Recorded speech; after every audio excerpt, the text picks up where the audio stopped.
In October 2019, I was invited to a YouTuber event where many of my good friends and YouTubers were going to meet and talk about YouTube. These YouTubers included my friends like Kalis, who has over 10 million subscribers, Mr. Beast with over 25 million, Stefan Scherer with over 7 million, and about 20 more massive YouTubers with over 1 million subscribers. Point being, these are the top guys on YouTube, all getting together with each other to talk about the platform. Now, for the longest time, I've been behind the scenes on YouTube, building a team that would help me produce the YouTube content for my channels. And I would also go ahead and manage the data, analytics, and viral video ideas of my channel. This was also the case for other massive YouTubers. I would end up helping them out with their YouTube channels as well. Many bigger YouTubers came to me just asking about feedback on some of their videos because I would be the one that would take so much time trying to figure out data and analytics, the time that they could not afford. So I had some tactics that would increase their views by millions that I was fortunate enough to help them do. Now, in this certain case, when everyone met together to have a good time, we opened our laptops and started to break down each other's channel's data. What I started to notice when many of my big YouTuber friends asked me what they could improve on,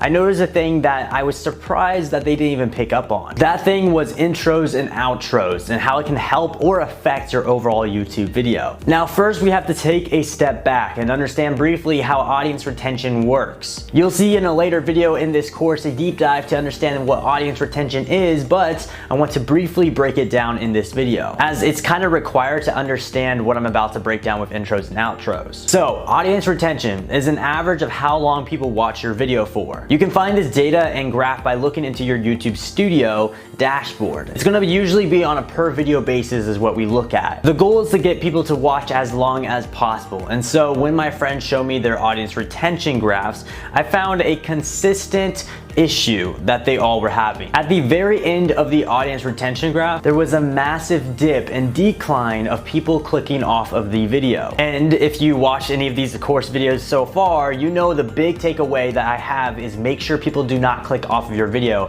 as that will hurt your video growth in general. So I then looked at the end of their video to investigate, and I found that they were making their outros about 30 to 40 seconds long, saying bye to the viewer, asking them to leave a like, subscribe, you know, the normal thing you do at the very end of a video. However, that was way too long. 30 to 40 seconds was killing their overall audience retention, which in result hurt their performance on the video. So in short, the goal with outros is to never have it last more than 10 seconds. You want to abruptly end the video or quickly end the video off before people have a chance to click off the video. This tactic alone, when my friends fixed it, increased their audience average retention by over 5%. And that's an insane improvement if you don't exactly understand what that means. Having your audience retention be fixed by more than 5% can honestly get you way more views. It can probably get you thousands, hundreds of thousands of more views. And so that was a big improvement just by fixing the outro and making sure the outro was not super long. So for my personal friends, it ended up getting them probably more than 5 million additional views per year. And if you guys don't know how much money that is,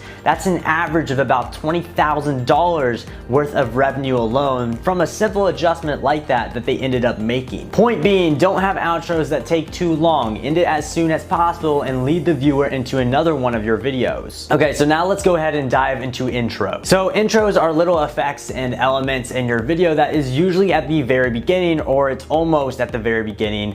It's kind of like a brand, like a spotlight that you have for your YouTube video. So people seem to love intros because it makes them feel like a real deal, you know, but let's actually talk about what it truly does for you. When it comes down to intros, I personally just don't recommend having an intro, but if you do have an intro, it should only be max 3 to 4 seconds long. Now, there's nothing really wrong about it, but if your intros are about 20 seconds, maybe sometimes even 10 seconds long, the issue that you'll run into is many people will end up skipping your intro to watch other pieces of your video, and that again still hurts your audience retention.